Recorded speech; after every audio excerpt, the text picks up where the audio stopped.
This is the Divepro M35 version 2, a powerful, compact and well-constructed underwater video light that allows you to shoot wide, macro, UV and more. In this video, we'll find out who this light is for. I want to say thank you to Divepro who sent me these lights to test out with no deadline and no influence on or preview of the video before release. No money exchanged hands, but thanks to their patience, I've been able to spend over 6 months and more than 50 dives testing out these lights. Let's jump into it, and I want to start by talking about the general features. Because while it's tiny as you can see here in my hand and only weighs 320 grams with battery installed, it's packed full of features that might surprise you.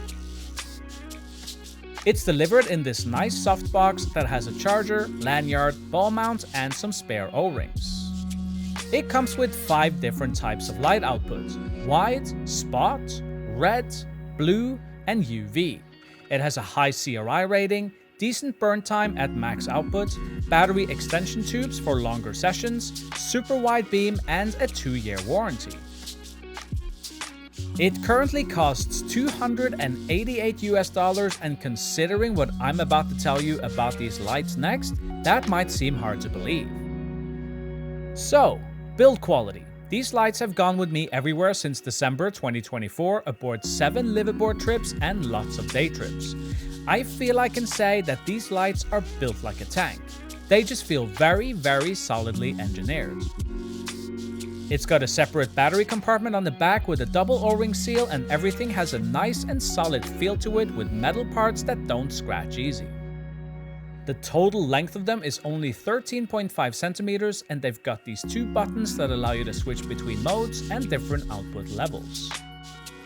These tiny lights pack some very wide beams at 120 degrees, allowing you to use these together with wide-angle lenses and still fill the frame. It has a max output of 3500 lumens with 4 different output steps. The color temperature is 5000 K, and the CRI or color rendering index is measured at 90.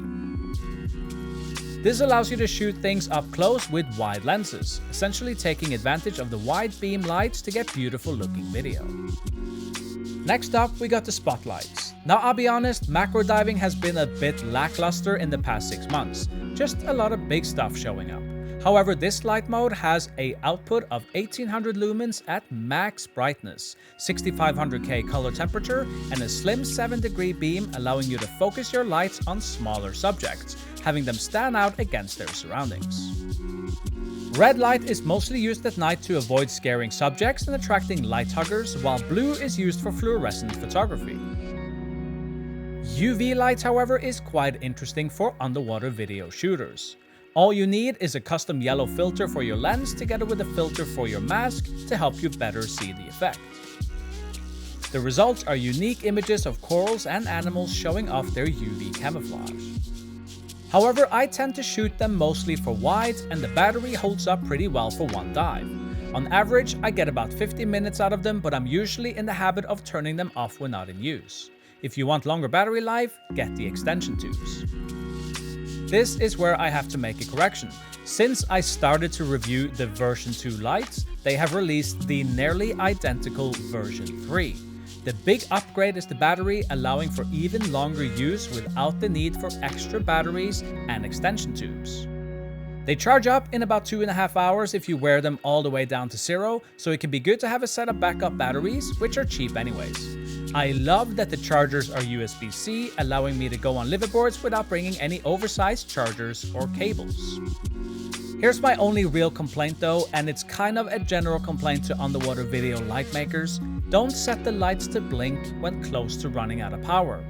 In this case, it wasn't a very important shot that got ruined by it, but it easily could have been. This is a common occurrence with lights. I wish they would just make the buttons of the lights blink instead and have the lights run until they die out. Now, while I've been using them with my big camera, I think they're actually pretty perfect for action or compact cameras that's looking for a bit more functionality and variety. The high CRI rating helps to produce stunning colors, and the wide beam covers even the widest lens settings on your action cameras. Or if you want something that also allows you to practice macro or potentially do funky things during night dives, this is that all-in-one solution that doesn't break the bank. When I first received the lights, I didn't know how much they were going to be. They didn't have a price yet, but I was guessing they would be like 350 to 450 USD based on competing products in the niche. So to see them sold at this price, for me, is quite impressive.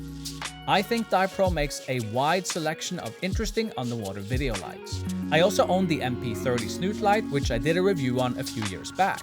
And that light is about 4 years old now and basically looks good as new after hundreds of dives. So if the rest of their products is built anything like the MP30 and the M35 version 2, I think it's safe to say you can trust them to last.